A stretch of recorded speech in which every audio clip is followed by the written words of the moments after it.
ஓம் சரவணபவாய நமக. வெற்றிவேல் முருகனுக்கு ஹரஹரோஹரா. 62வது பாடல் கந்தர் அலங்காரத்தில் அனுபவிக்க இருக்கின்றோம். இந்த 62வது பாடல் எந்த பெயரிட்டு இணைக்கப்பட்டிருக்கின்றது அந்த மாலையில்னா, முருகனோட திருவடிக்கு அணிகலம் எது அப்படின்னு சொல்றார். அது அவரோடத மட்டும் சொல்லாம எப்படி அழகா இதை இந்த மலரை இணைத்திருக்கின்றார்னா அதை அனுபவிக்கலாம். முருகன் திருவடிக்கு அணிகலம் ஆவது எது அப்படின்னு என்ன சொல்ற? ஆதுக்கு அணிகலம் வெண்தலை மாலை, அகிலம் உண்ட மாலுக்கு அணிகலன் தன்னம் துழாய், மயில் ஏறும் ஐயன் காலுக்கு அணிகலம் வானோர் முடியும் கடம்பும், கையில் வேலுக்கு அணிகலம் வேலையும் சூரனும் மேருவுமே. ஆதுக்கு அணிகலம் வெண்தலை மாலை, அகிலம் உண்ட மாதுக்கு அணிகலம் தன்னம் துழாய், மயில் ஏறும் ஐயன் காலுக்கு அணிகலம் வானோர் முடியும் கடம்பும், கையில் வேலுக்கு அணிகலம் வேலையும் சூரனும் மேருவுமே.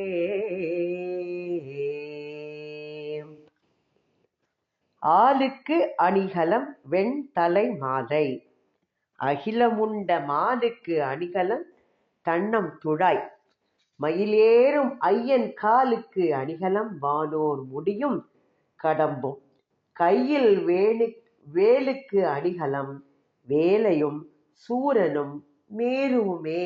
ரொம்ப அழகா சொல்லப்பட்டிருக்கு. முருகனுக்கு அணிகலம் எதுன்னு மட்டும் சொல்லாம யாருக்கெல்லாம் சேர்த்து அதை இதெல்லாம் அணிகலமா இருந்ததுங்கிறதையும் சொல்லி முருகனுக்கு இது அணிகலமா இருந்தது அப்படின்னு கொண்டு வர. ஆளுக்கு அணிகலம், ஆள் தான் ஆலன் அப்படின்னு இதுல என்ன இருக்கு? ஆள் அப்படின்னா இன்னொன்னு சொல்லலாம், கல்லால மரத்தின் கீழ் அமர்ந்த தட்சிணாமூர்த்தி ஆலமரம் இல்லையா? அப்ப கல்லால மரம் அதுவும் சொல்லலாம். வெண்தலை, தலை ஓடு. இப்போ சிவபெருமான் எப்பேற்பட்டவன்? சம்ஹார மூர்த்தி. அப்போ பிரம்ம கல்பம் முடியும் போது அந்தந்த கல்பத்திற்குரிய பிரம்மன் இறந்து போவார். ஏன்னா ஒவ்வொரு கல்ப முடிவிலையும் நம்ம ஏற்கனவே பார்த்திருக்கோம், எல்லாரும் திருப்பி தோற்றுவிக்கப்படக்கூடியவா. They are the appointed deities. அப்போ பிரம்ம கல்பம் முடியும் போது அந்த கல்பத்திற்குரிய பிரம்மன் முதல்வர்கள் இறந்து பட பிரம்மனோட மண்டை ஓட்டனை மாலையாக சிவபெருமான் அணிகின்றான் அப்படின்னு சொல்லப்படுகின்றது. ஏன்னா ஊழி முதல்வனாய் நின்ற ஒருவனே ஏழை பங்காளனே பாடேலோர் எம்பாவாய். அப்போ இந்த ஊழிக்காலம் பிரளய காலம் வரும்போது சிவபெருமானும் பார்வதியும் அம்பாள் சிவபெருமானோட தாண்டவத்துக்கு ஈச தாண்டவ சாட்சினியாக இருக்கின்றாள். அப்போ ஒவ்வொரு இதுவும் போதும் பிரம்மா விஷ்ணு இவா எல்லாருமே ஒவ்வொரு கல்பத்துக்கும் ஒவ்வொருத்தராக அறிமுகப்படுத்தப்படுறாவெல்லாம் அப்பாயிண்ட் பண்ணப்படுறா. ஒவ்வொரு கல்ப முடிவிலையும் அவ எல்லாம் அழிந்து படுவார்கள் அப்படிங்கிறது சொல்லப்படுகின்றது. அப்போ ஆளுக்கு அணிகலம்னா இன்னொன்னு என்னன்னா, ஆலக்கால விஷத்தை உண்ட சிவபெருமானுக்கு ஆபரணமாக இருப்பது எது? வெண்தலை மாலை, வெண்மையான. இந்த அயன்னா யாரு? பிரம்மா அயன் ஆதியரின் தலையோட்டு மாலை அப்படின்னு சொல்றார். அப்போ இந்த பிரம்மன் இறந்து பட அவனது மண்டையோட்டினை சிவபெருமான் மாலையாக அணிகின்றான் அப்படிங்கிறது இதுல எடுத்து காட்டப்பட்டிருக்கின்றது. அடுத்தது அகிலம் உண்ட மாலுக்கு அணிகலன். அகிலம் உண்ட மாலுக்கு, உலகங்களை விழுங்கியவனான திருமாலுக்கு ஆபரணம் எது சொல்றார்? தன் துழாய் மாலை, தன்னம் துழாய் மாலை. அப்போ தன்னம்னா தன்மையானது, குளிர்ச்சி. அப்ப குளிர்ந்த அழகிய துளசி மாலை. அப்ப திருமாலுக்கு அழகு அணிகலன் துளசி மாலை அப்படின்னு சொல்றார். ஏன் துளசி மாலை? உலகத்தை எப்போ உண்ட? கிருஷ்ணாவதாரத்துல வாயை திறந்து காமிக்கிறார். யசோதை எல்லாரும் வந்து சொல்றா, அம்மா யசோதைட்ட எல்லாரும் வந்து போட்டு கொடுக்க வரா, கிருஷ்ணன் வந்து மண்ணை தின்னா அப்படின்னு சொல்லிட்டோம். அப்போ யசோதை சொல்றா, நீ மண்ணை தின்னாயா, மண்ணை திண்ணையில வாயை திற அப்படின்னு காமிக்கும் போது வாயை திறந்த அகில உலகங்களையும் யசோதைக்கு வாயிற்குள் காட்டினான். அப்போ உலகம் உண்டனை அப்படின்னு சொல்றாரு அவர் வந்துட்டோம். அப்போ உலகத்தையே உண்டவன் கண்ணன் தன் மணிவாயை திறந்து அதில் அகில உலகங்களையும் தன்னுடைய வாயில காட்டினான். அப்ப சகல அண்டங்களையும் மணி வயிற்றில் அடக்கி பாதுகாப்பவன் அப்படிங்கிறதுனால தான் என்ன சொல்றாரு இதுல வந்து அகிலம் உண்ட மாலுக்கு அணிகலன் அப்படின்னு சொல்லி தன்னம் துழாய் குளிர்ந்த அழகிய துளசி மாலை. அடுத்தது மயில் ஏறும் ஐயன் காலுக்கு அணிகலம். மயிலே வாகனமாக உடைய முருகப்பெருமான் மயில் மீது ஏறும் இறைவனாகிய முருகன் திருவடிக்கு எது வந்து அணிகலன், அது பூணாக இருக்கக்கூடியது வானோர் முடியும் கடம்பும். வானவர்கள் முடி எப்படி, வானவர்கள் எல்லாம் வணங்கும் போது அவர்களோட முடி எல்லாம் முருகனோட திருவடியில பதியும். அதனால காலுக்கு அணிகலம் வானோர் முடியும் அழகா சொல்லியிருக்கார். அடுத்தது கடம்பம் கையும் அப்படின்னு சொல்றாரு. கடம்பும் கையில் வேலுக்கு அணிகலம். அப்போ வானோர் முடியும் சொல்லிட்டார். இப்போ மயில் ஏறும் ஐயன் காலுக்கு அணிகலம், மயில் மீது ஏறும் இறைவனாகிய முருகன் திருவடிக்கு அணிகலமாக பூணாக இருப்பது தேவர்களின் சிரசுகளும் கடம்பும் கடப்ப மலர் மாலையும் அப்படின்னு சொல்லிட்டு கையில் வேலுக்கு அணிகலம். திருக்கரம், அவருடைய முருகனுடைய திருக்கரத்தில் உள்ள வேல் படைக்கு அணிகலம் பூஷணமாக இருப்பது வேலையும் சூரனும் மேருவும். வேலைங்கிறது இந்த இடத்துல கடல், வேலைன்னா கடல்ங்கிற பொருள் படும்படி சொல்லியிருக்கார். அப்போ கடலும் சூரனும் மேருவுமே, சூரபத்மனும் மேருகிரி போன்று உயர்ந்த கிரி எது, கிரௌச்ச மலை, அந்த மலைன்னு சொல்றார். இன்னொன்னு என்ன சொல்றதுன்னா மால் அப்படின்னு சொன்னோம்னா மயக்கம், மயக்கத்தை கொடுக்கப்படுவேன். ஏன்னா மாயைக்குள்ள நம்மளை எல்லாம் ஆழ்த்துபவன், எல்லாரையும் மயங்கச் செய்பவன் அப்படிங்கிறதுனால விஷ்ணுவுக்கு இந்த மால் அப்படிங்கிற ஒரு பெயர் வழங்கப்படுகின்றது. இது என்ன சொல்றாரு. அப்புறம் மேருகிரின்னு சொல்லும் போது மேரு அப்படின்னா அது போல உயர்ந்த மலை கிரௌச்ச மலை. அப்ப அந்த கிரௌஞ்சகிரி அப்படின்னு சொல்றாரு. மேருவுமே சொல்லும் போது இந்த இடத்துல அது வந்து கிரௌஞ்ச மலையை குறிப்பதாக நாம் எடுத்துக்கொள்ள வேண்டும். அணிகலம் எல்லாமே அணிகலன் சொல்ற அழகிய ஆபரணம், பூஷணம், பூண் அப்படின்னு சொல்றார். அப்ப அணியாகிய கலம் அப்படின்னு சொல்லலாம், அணிகலம் அப்படின்னு சொல்லலாம். இதுல வந்துட்டோம். இதுல என்னெல்லாம் அழகா சொல்லியிருக்கார். ஆலகால விஷத்தை உண்ட சிவபெருமானுக்கு ஆபரணமாய் இருப்பது வெண்தலை மாலை, வெண்மையான அயனாதியரின் தலையோட்டு மாலை. உலகங்களையே விழுங்கியவனான திருமாலுக்கு ஆபரணம் குளிர்ந்த அழகிய துளசி மாலை.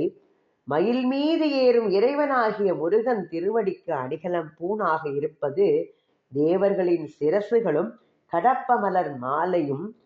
கையில் திருக்கரத்தில் உள்ள வேல் படைக்கு அணிகலம் பூஷணமாக இருப்பது கடலும் சூரபத்மனும் மேருகிரி போன்று உயர்ந்த கிரௌச்ச மலையும் அப்படின்னு சொல்லியிருக்காரு. இந்த இதுல வந்துட்டு அழகா சொல்லியிருக்கார். இதுல ஒரு கருத்துரையா நம்ம என்ன எடுத்துக்கலாம்னா, சிவபெருமானுக்கு அணிகலம் பூஷணம் பிரம்மாக்களின் மண்டை ஓடு.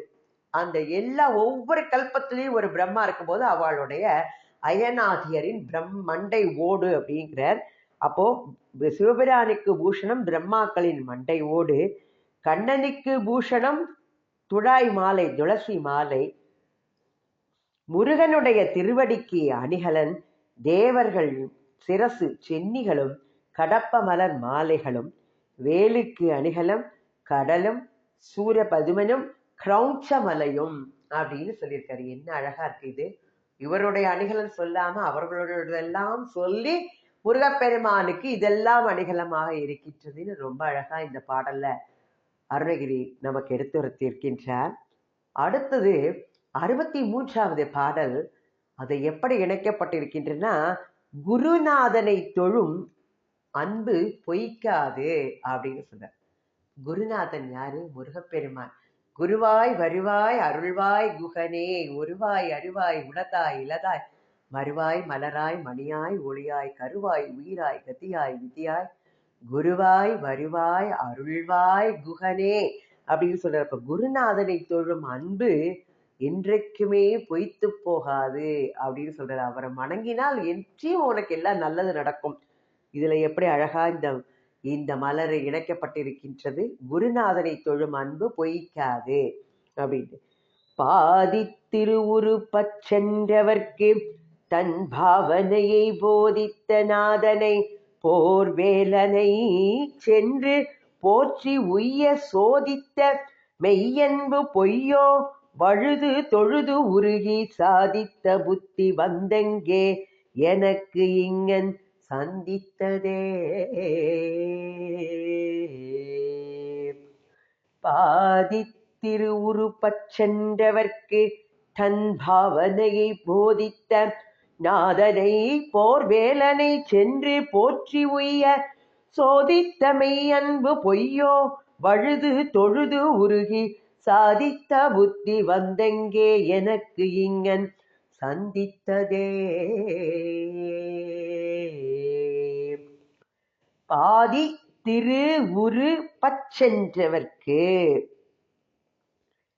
பாதி திரு உரு அப்படி அரை பாகம். ஏன் அரை பாகத்துல யார் இருக்கா? அம்பாள் இருக்கா.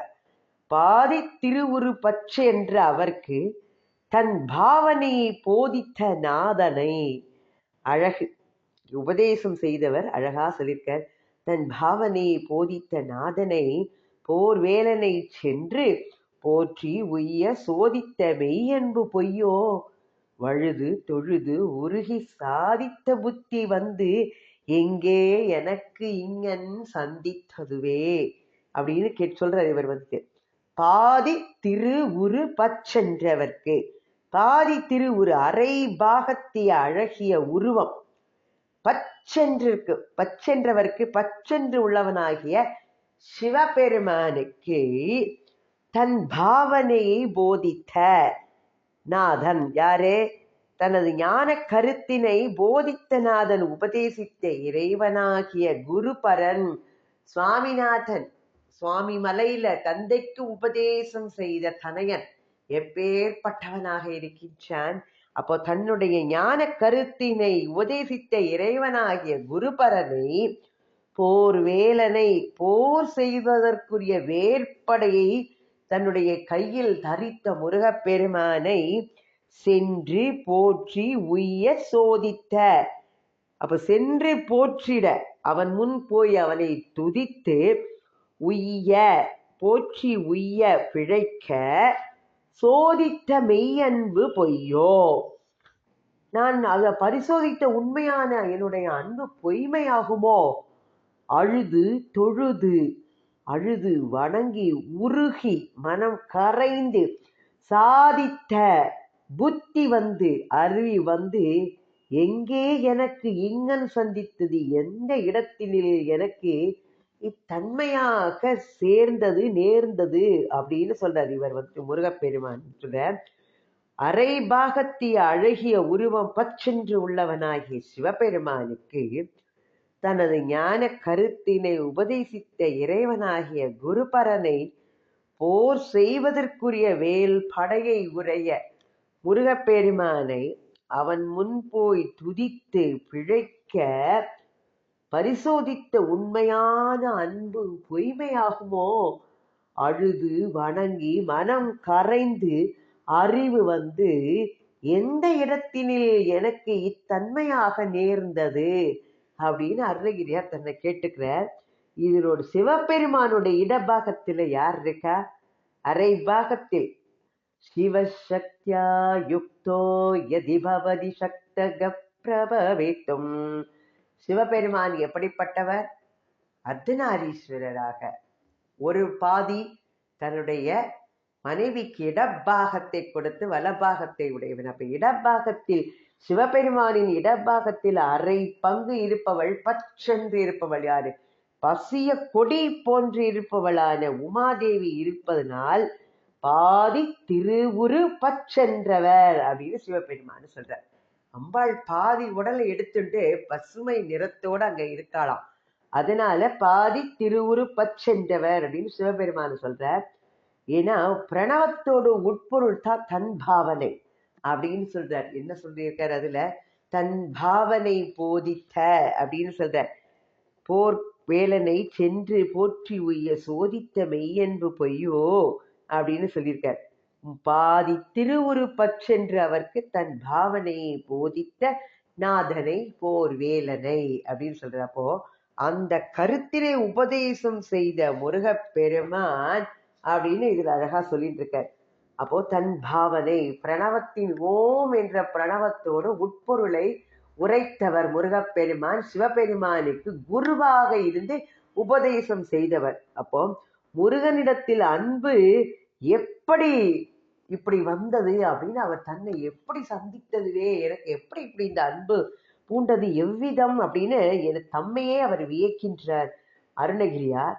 இதோட கருத்துரையாக நம்ம எதை பார்க்கலாம்னா, சிவபெருமானுக்கு ஞான உபதேசம் செய்த குருநாதன் வேல் படை தாங்கிய முருகக்கடவுள் அவனை தரிசித்து துதித்து உய்ய பரிசோதித்த அன்பு பொய்யாகுமோ உய்யுமார் என்றெண்ணி உகந்தேலோர் எம்பவை. அப்போ உய்ய, அப்போ அப்படி பரிசோதித்த அன்பு பொய்யாகுமோ? அழுது வணங்கி மனம் கரைந்து சாதித்த அறிவு அடியேனுக்கு எப்படி எனக்கு இப்படி சேர்ந்தது? ஆச்சரியம். எதனால் அவருக்கு கிடைத்தது? முருகப்பெருமான் குருவாகி வந்து உபதேசம் பண்ணினார். அவருக்கு அருணகிரியாருக்கு அந்த பாக்கியம் கிடைச்சது. எனக்கு எப்படி இப்படி வந்து சேர்ந்தது, இது ஆச்சரியமா இருக்கேன்னு அவரே தன்னையே அவர் ஆச்சரியமா வினைவிக் கொள்கிறார் அருணகிரியார். நமக்கு எப்பொழுது இந்த மாதிரி கிடைக்கும், நாம எப்போ வேப்பிக்க போறோம்னு எனக்கு தெரியல. பகவான் முருகப்பெருமான் நமக்கும் குருநாதனா வந்து நம்மளுக்கும் உபதேசம் பண்ணணும்னு எல்லாருக்கும் ஆசை இருக்கு. முருகப்பெருமானை நிச்சயமா சரணடைஞ்சால் அவர் நம்மளுக்கு நல்லதே வழியை காட்டுவார்னு நம்ம சந்தோஷத்தோட அந்த இதோடைய முருகப்பெருமானை இன்னும் அனுபவிக்கிறதுக்கு 64வது பாடலாக எப்படியெல்லாம் அனுபவிக்க போறோம் அடுத்த இதுல. அழகா இருக்கு. அனுபவிக்க ஒவ்வொரு பாடலும் முத்தாக மணியாக கோர்க்கப்பட்டுள்ளது. 63 இந்த பாடல்கள் இணைக்கப்பட்ட மாலையை பார்த்திருக்கின்றோம்.